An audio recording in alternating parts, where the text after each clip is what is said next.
Bom dia, pessoal, chegando aqui na Praça 15, hoje é dia 4 do mês 7, a turma do CIET já está todo mundo reunido aí. Eu vou filmar aí eles lá com o nosso Social da arte brasileira. Tudo que a gente vai ver agora, a gente vai ver um tantinho de barroco. E o barroco do interior é completamente diferente do barroco da costa. A gente tem o auge do barroco no Brasil no século XVIII, sendo que o barroco no Brasil ele não tem o mesmo valor temático do barroco da Europa. O barroco da Europa é voltado para as ciências. Mas as características desse barroco, mesmo que voltado para as ciências, ele veio para o Brasil, porém voltado para a religião. E aí a gente tem dentro dessa temática religiosa do barroco o nosso artesanato, o nosso patrimônio imaterial brasileiro, vindo principalmente onde? Minas Gerais. O barroco lá foi bem forte. Mas... Continuando com nossa professora Daniele, no centro do Rio de Janeiro, Praça 15. Ela está falando sobre os barrocos, sobre os prédios antigos. Bem, sai daí não.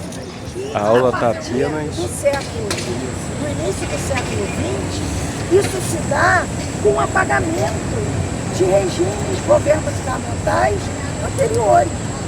E que é uma prática que acontece, e a gente vê muito no município municipal de Rio. O prefeito muda por a tríade, da Santa Trindade. Eu não sou católica, gente, se eu falar alguma bobagem, vocês me cortam. Santíssima Trindade, Filho, Espírito Santo, Filho, Espírito Santo. É que eu não sou católica, então, obrigada. E aí, essa questão religiosa, bíblica, ela é representada na igreja, tá? Daí também uma das características do barroco.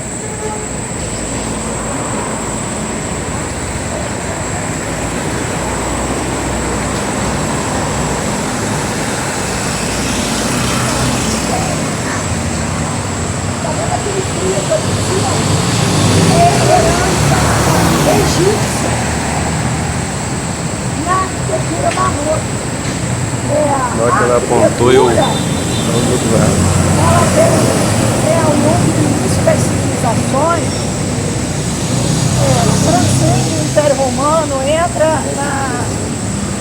no tempo medieval e ela não vai perdendo as características adquiridas. Olha ali, vitral. Vitral é o que? Medieval. Você, na arquitetura, você não apaga o que já aconteceu. Você vai aproveitando. Então a gente tem vários elementos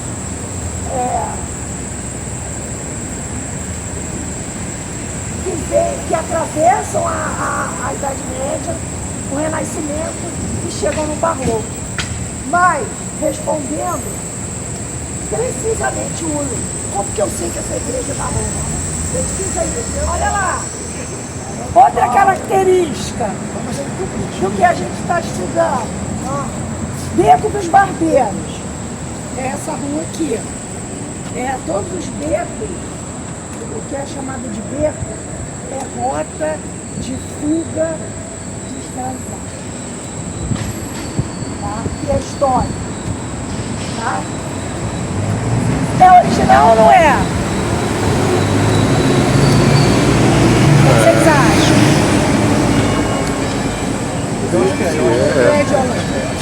Original. Olha onde fica o escoamento dos excrementos. No meio. Daí, ou chovia, ou jogava água e empurrava toda aquela... Imagina o Rio de Janeiro no século XVIII, devia ser um fedor.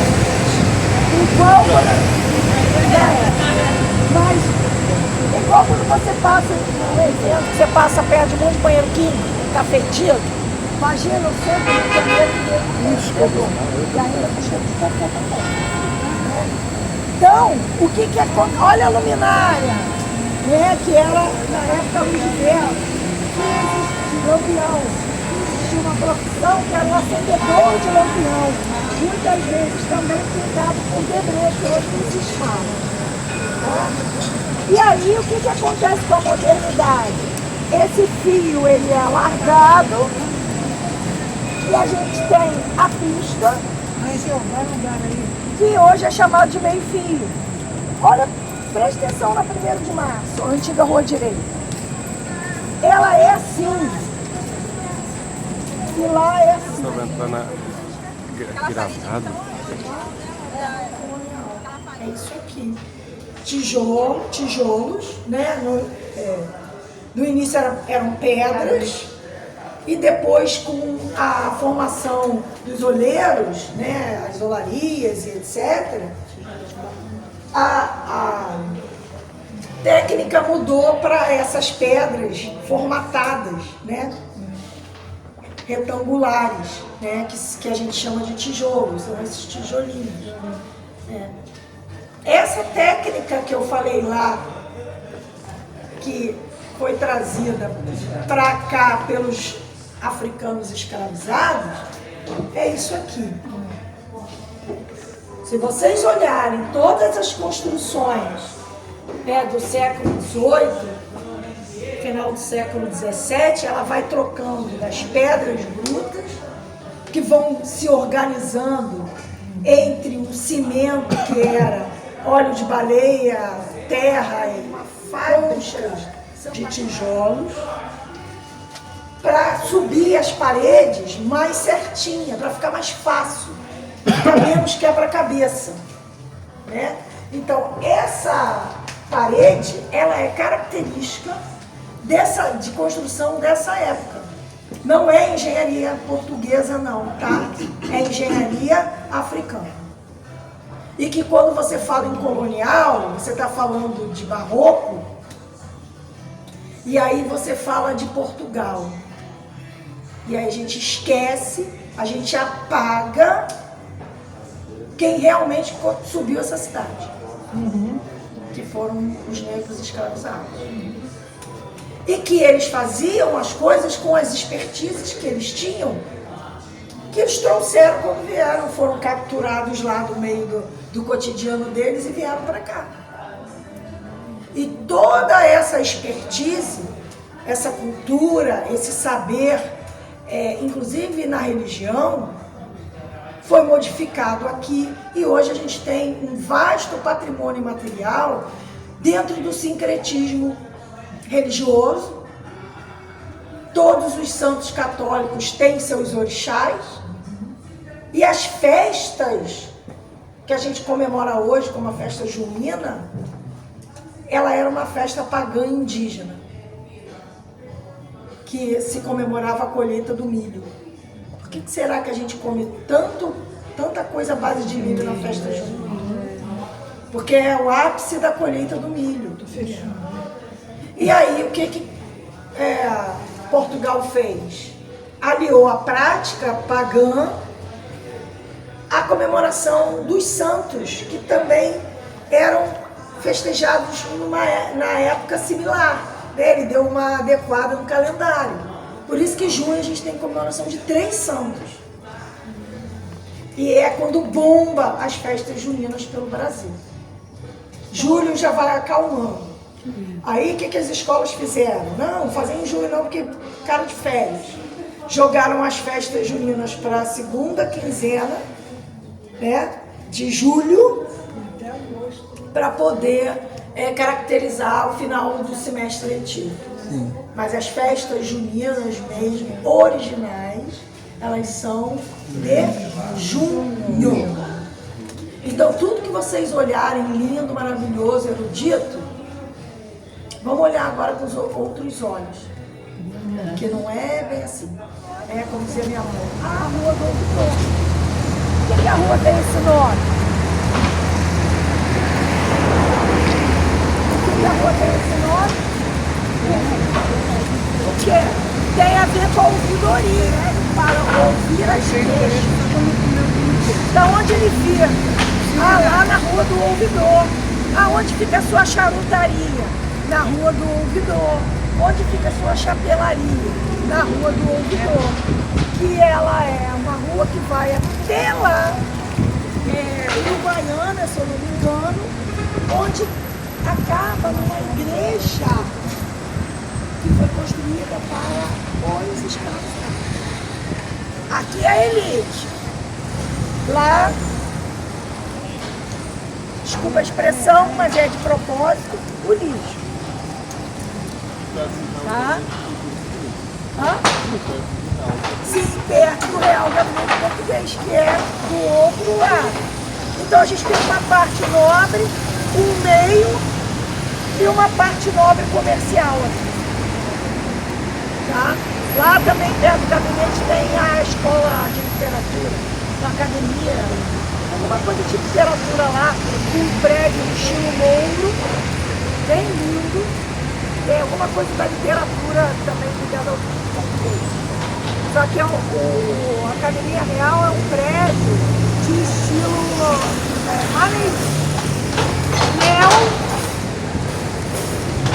neo-renascentista. Que veio para cá não existia. E a gente tem muita influência moura na Península Ibérica, ou seja, Portugal, Espanha. Daí a vinda dos azulejos dos espanhóis. Não são como os de Portugal, que são aqueles branquinhos pintados de azul, que são os portugueses, e também quem era mestre da azulejaria eram os holandeses, que faziam parte daquele complexo, que fazia parte do Império Romano e teve muita influência árabe.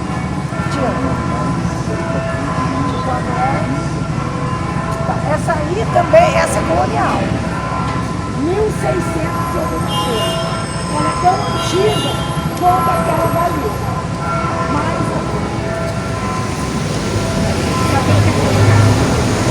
Continuamos, fomos na Rua do Ouvidor com a nossa professora Daniele, está falando sobre os barrocos, os prédios antigos do centro do Rio, as igrejas antigas. E vamos que vamos. Sai da mão, Sete. Tamo junto. A característica é mais colonial do que neocolonial. Não vou filmar. Do que neoclássico. Morri a dessa. Você mandou bem lá na filmagem. Filmei você lá. Ali, falando tudo. a famosa Porta do Debré. Depois você dá uma olhada Vamos lá. lá naquela rua, porque ali era nesse pedaço que Debré registrava as suas aquarelas, exatamente nesse pedaço. Então, eu amo aquela porta. Vamos lá na porta que ela ama. Tranquilo aí, Marta?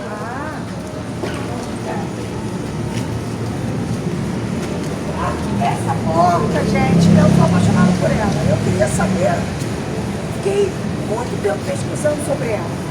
Porque não são gravuras originais de Debré. Ó, são representações, são releituras ou até mesmo cópias que foram pintadas na porta de propósito.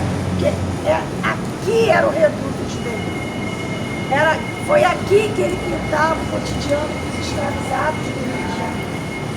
Um dos poucos espaços que ainda preserva a característica colonial de Debré, do Rio de Janeiro.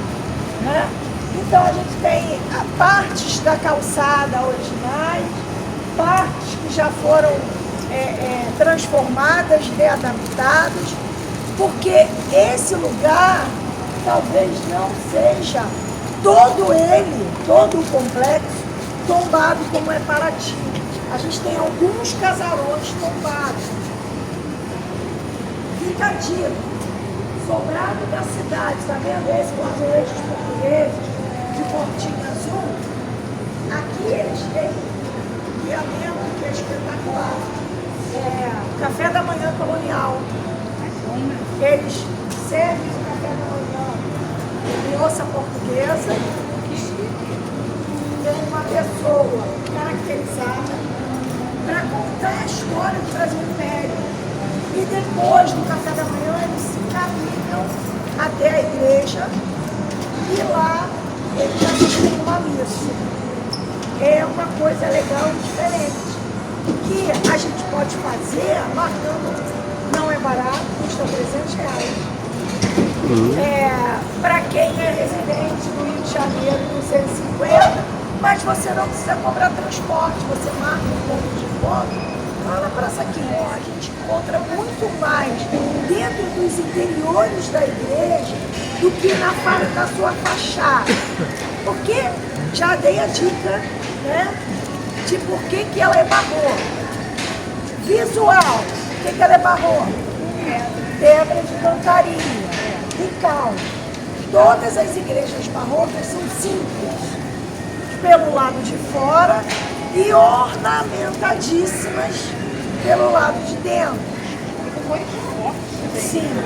E para vocês entrarem para ver, que eu vou deixar entrar, vocês vão ver um exagero na ornamentação. Isso faz parte do movimento barroco, que é uma contradição com o movimento rococó, que dizem os historiadores que é mais rico. Mas quem está acostumado com o modernismo acha o rococó tão pesado quanto o barroco. Né? Então eu vou dar 5 minutos para vocês entrarem, apreciarem a igreja, tá?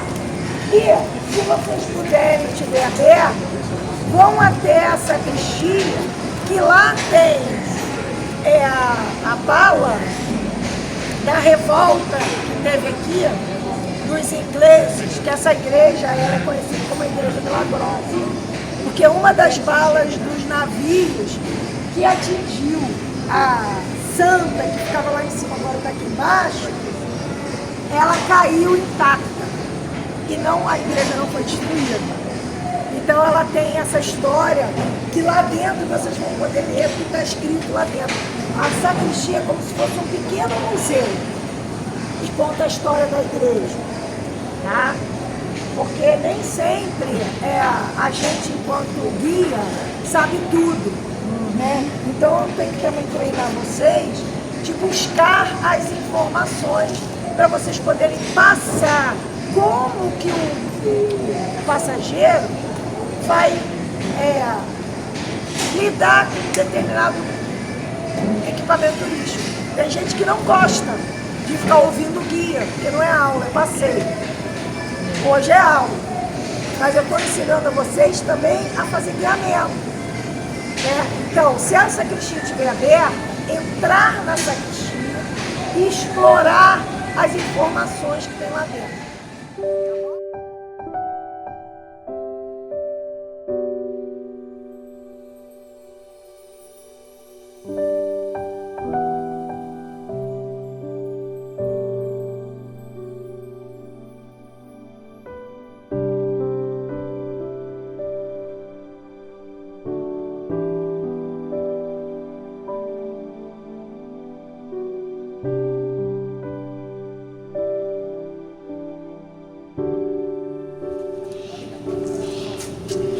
Atrás da torre da igreja tem uma cúpula. E se vocês olharem, a igreja é o quê? Redonda. A gente tem a original barroca brasileira. As igrejas são de planta legislatina, mas a gente também tem uma herança medieval nessa igreja. Quando a gente olha essa coisa redonda, isso é do medieval românico. Tá? Então a gente tem aqui uma igreja basicamente colonial, que depois da reforma ela ganhou o título de barroca. Que isso acontecia muito naquela época. Subia pequenininha e conforme ia crescendo no século XVIII, elas ganhavam características da época da reforma. Tá? Então, se ela foi restaurada em 1700, 1800, barroco e etc. Ela passa a ser chamada, inclusive, de neocolonial, pós-colonial, tá? E aí, se a gente olhar no nosso entorno, o que eu fiz? Por isso que eu quis ir por fora. Não existia essa passagem.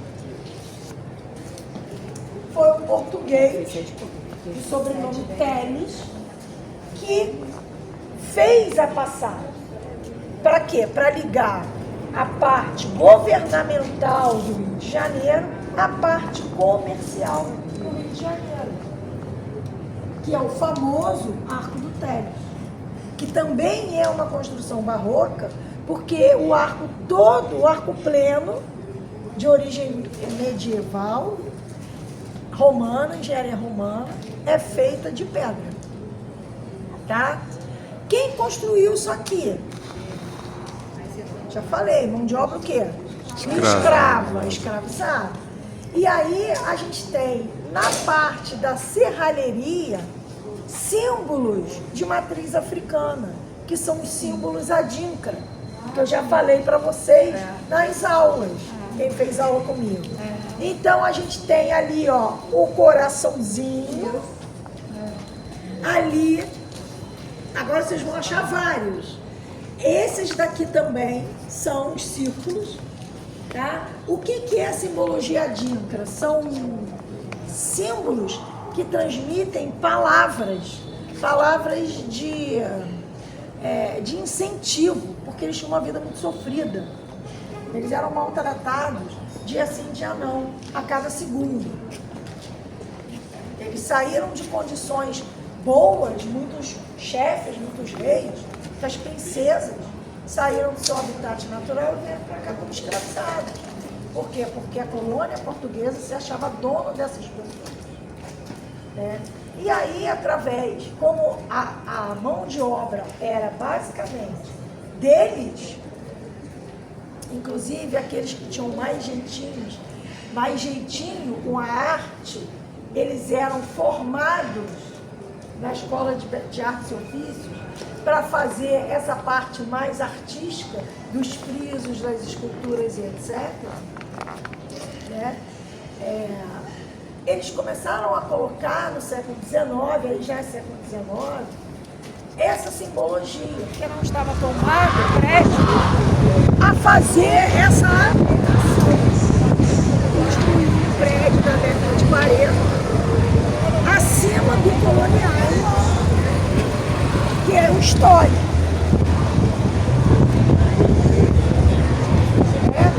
Então, assim, a gente tem, ao mesmo tempo que o Lúcio Costa é ícone, a gente tem na figura dele um apagador de patrimônio. Foi ele que encabeçou a manifestação para destruir o Palácio Novo. Em 74, ele era protagonista. Mas ele é protagonista de prédios incríveis, né, sobre a Guerra, como, por exemplo, o Palácio Capanema. Vamos tentar, agora que passa um trem, fazer, de repente, de lá para Feira, ele ligava o convento onde moravam as freiras na igreja, através de uma passarela. É mesmo? Tinha só um escoamento, que era tipo um beco, um escoamento de passagem de pedestre, que hoje é a Avenida 7 de Setembro. Então, o que eles fizeram? Eles abriram,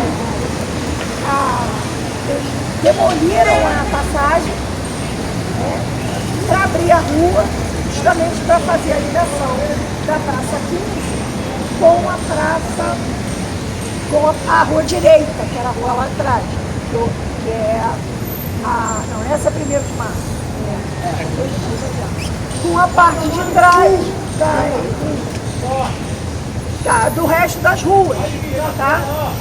Então, a gente tem pinturas antigas, inclusive de Debré também, que mostra isso aqui como um largo inteiriço, sem essas ruas que cortam no século XVI. O que era o convento? Que era o que eu queria mostrar para vocês. Era um casebrezinho de taipa. Então a gente tinha água aqui, indígenas passando, era mais ou menos. E depois do século XVII, com a urbanização, a gente tem também o prédio do Paço, já construído no século XVI, que ele era um armazém. Então a gente tinha aqui a parte religiosa, um armazém, onde hoje é a Lé, a gente tinha a casa de câmara e cadeia, mas os bambus, eles escravizados moravam no tempo. Diz a lenda, mas hoje em dia os estudiosos já estão criando umas controvérsias, que o Morro da Providência não foi o primeiro morro a ser habitado pós-Lei Áurea. Que já tinham outros. Mas a história, que é aquela história que a gente conhece, nos conta que o primeiro morro de favela, que era chamado em 1922, onde viviam os menos favorecidos, foi o Morro da Providência. Tá? Não mudou nada hoje. Agora vocês imaginam. Até Antônio Cavaleiro trouxe o povo das terras. Aqui era o burburinho do Rio de Janeiro. Como que é ter cortiço? Escravizado morando aqui no dia. Então, uma das limpezas, lembra que eu falei lá no Chapalão, do branqueamento da cidade do Rio de Janeiro, era acabar com os 4 morros que ficavam exatamente no Rio de Janeiro, no centro. Esse, o Santo Antônio, atrás da escultura, não faz parte da nossa aula, porque não é um prédio barroco, é um prédio neoclássico, eclético.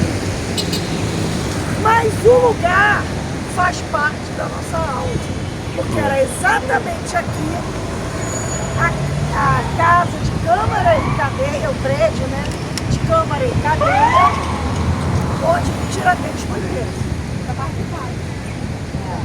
O prédio foi toda abaixo, era reto, o prédio foi toda abaixo. E dentro das características do neoclássico, foi construída a Lé. Se vocês dividirem a Lé ao meio, vocês vão ver que ela é simétrica. O que é neo? O que é neo? Novo. O que é clássico? Moderno. O que é clássico? Greco-romano. Não é Grécia e Roma. Grécia era uma coisa, Roma era outra coisa. Quando Roma invadiu Grécia, a arte se transformou em uma arte que greca-romana. Os romanos copiaram toda a beleza da arte grega, embora fossem exímios engenheiros. E aí, a gente tem no Renascimento o primeiro resgate ao clássico greco-romano. E a gente tem no neoclássico o segundo resgate à cultura greco-romana. Sendo do Rio de Janeiro o modus operandi é barroco e parede. Todo no prédio ou todo no personagem? Personagem. Tiradentes foi uma figura muito polêmica e controversa. Ele foi usado como bode expiatório para a proclamação da República. Ele foi preso porque ele era contra o Império. E essa contrariedade ao Império, clamando por dependência, que a Tiradentes é antes da independência do Brasil, foi usado pelos republicanos para a proclamação da República. Então, os fazendeiros, os ricos, pegaram as ideias de Tiradentes, enalteceram Tiradentes. Tiradentes fazia discursos em prol de uma independência e foi preso, enforcado como traidor da pátria, porque ele queria a independência. Um pouquinho depois, anos depois, o que nós tivemos? A independência. E não satisfeitos, esses mesmos ricos da elite não queriam mais o regime do Império, queriam a República. E eles usaram as palavras, os incentivos de Tiradentes para essa proclamação da República. Pessoal, vamos entrar na antiga Casa da Moeda.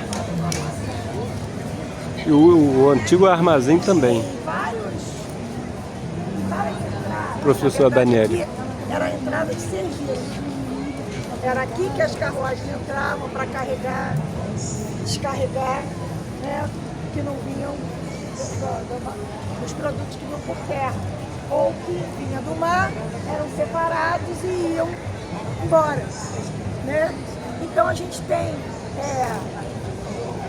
pedra de cantaria colonial, inscrições que com objetos, não é Art Nouveau, gente, são conchas, mas não é Art Nouveau, porque isso é colonial. São referências ao mar, porque essa calçada é original, que ela não é. Falei que a água vinha até aqui, isso era praia.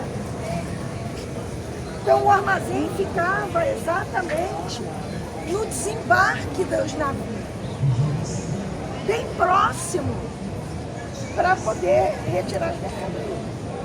Então a gente tem aqui e mais lá dentro essa referência, com conchas e etc. Mas não é porque é Art Nouveau, porque esse prédio é um prédio original colonial, apesar de ter passado por várias reformas, e se você for procurar ele, em vários locais de pesquisa, ele é classificado como um prédio barroco, mas ele é colonial de origem, porque ele era um armazém, tá? Original.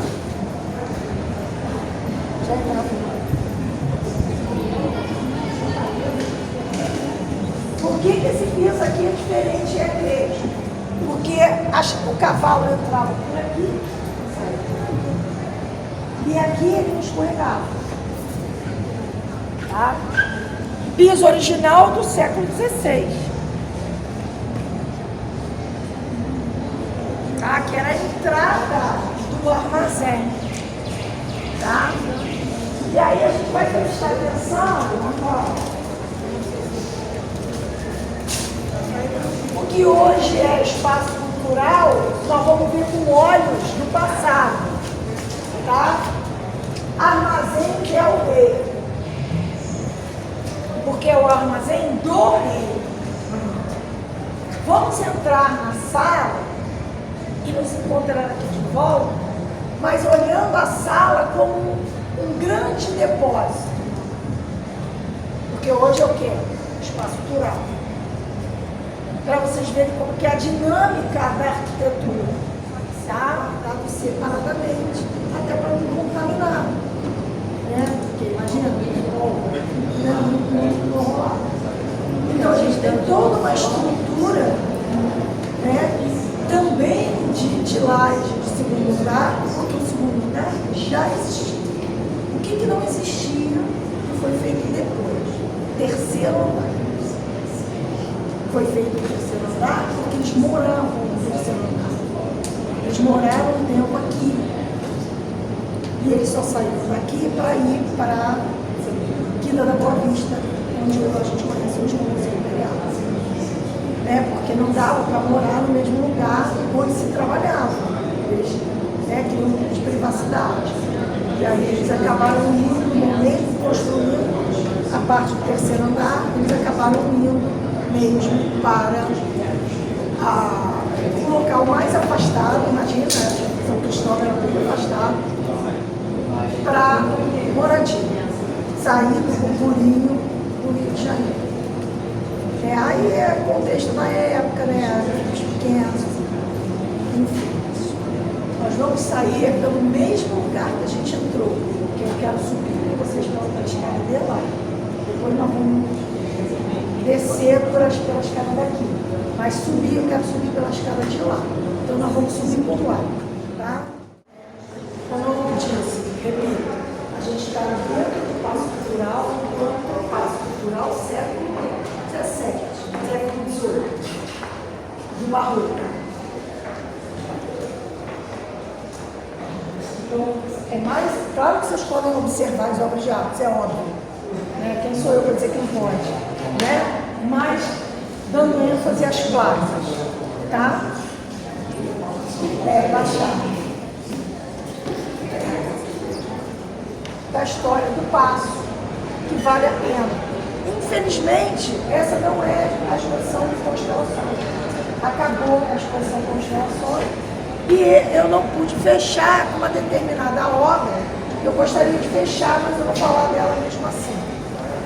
Essa parede de tijolinho, que quando vocês descerem por ali, é a chaminé dos fornos da cunha da mulher. Os fornos estão lá embaixo. Então, apreciem aqui e desçam por essa escada para vocês verem os fornos, que também são de tijolo. É a cunha onde se cunhavam as moedas. E aqui já foi a casa da A qualidade é boa, doutor. E o que eu, para fechar, o que eu queria mostrar uma obra específica de arte decolonial, que infelizmente trocou a exposição. Cuidado. E a gente não tem mais essa referência. A gente está com uma exposição, inclusive eu achei bem interessante, ela é totalmente geométrica. Ela faz uma conversa oposta com as curvas do barroco do Paço Imperial. A gente tem aqui linhas retas, que é a característica do modernismo. Linhas e perspectiva, aqueles tacos, composição de tacos, né, muito peculiar dos anos 30, 40, e que conversa, inclusive, diretamente com todas as curvas que a gente viu, não só da fachada, como do interior do Paço. Mas o que eu queria mostrar para vocês era uma obra de uma, eu não me lembro agora o nome da artista, que é de arte decolonial. Era uma obra quase que abstrata, porém figurativa, mas meio borrada, tá? Vamos usar a imaginação tipo para cego ler, com vários símbolos religiosos. Então tinha Jesus Cristo na cruz, símbolos do patrimônio imaterial religioso, o Divino Espírito Santo, e vários outros símbolos que cercam a religião católica de uma artista contemporânea, viva. Isso é arte decolonial.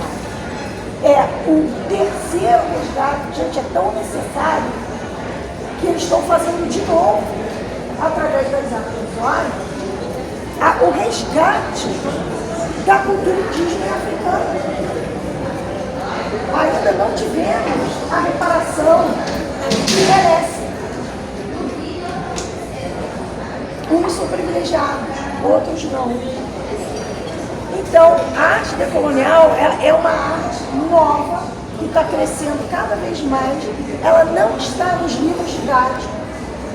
A gente já tem arte contemporânea do século XXI, né, porque todos os livros didáticos acabam no século XX, que é o início da contemporaneidade, e a gente não tem ainda essa questão da arte decolonial em nenhum livro didático de história da arte. E é amplamente solicitado, divulgado, pedido, cobrado no Enem, porque são temas atuais. E a prova do Enem é isso. trabalhar temas atuais. Então, se a gente tem essa arte em pleno século XXI, 2026, a gente ainda precisa trabalhar o que ficou mal trabalhado no século XVII. No nosso caso, o Brasil do século XVIII, que é o nosso barroco. Então, eu não vou falar de século. A gente trabalha a arte decolonial ainda pensando no barroco brasileiro. O barroco da cidade e o barroco mais livre, mais solto do interior, que é o barroco mineiro. E aí, por isso que vocês veem quase que o barroco mineiro separado do barroco da costa. Porque aqui a gente tem uma influência muito mais direta de Portugal, da corte. E lá não. Ela tem as referências europeias, ela tem as classificações europeias, mas ela é mais livre, porque ela está longe dessa influência da corte. Aqui não, aqui ela está sob influência direta da corte. Tanto que esse prédio, assim como o convento, assim como a igreja, nos faz lembrar as arquiteturas maneiristas da Europa, que é o pós-renascimento. O que sobrou da antiga Casa da Moeda.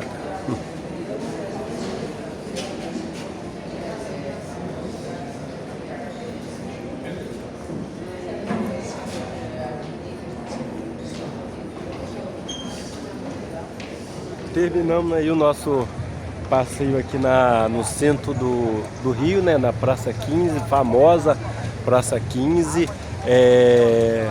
Tivemos aula hoje com a nossa professora Daniele. Poxa, foi muito bom. Até a próxima aí do nosso canal Enjo Leandro. Vocês divulgam, compartilham nossos vídeos rumo aos 3.000, estamos com 2.000 e pouquinho. Valeu, um abraço para todo mundo do CIET aí, tamo junto e misturado. Até a próxima aí. Deus abençoe a todos. Fui.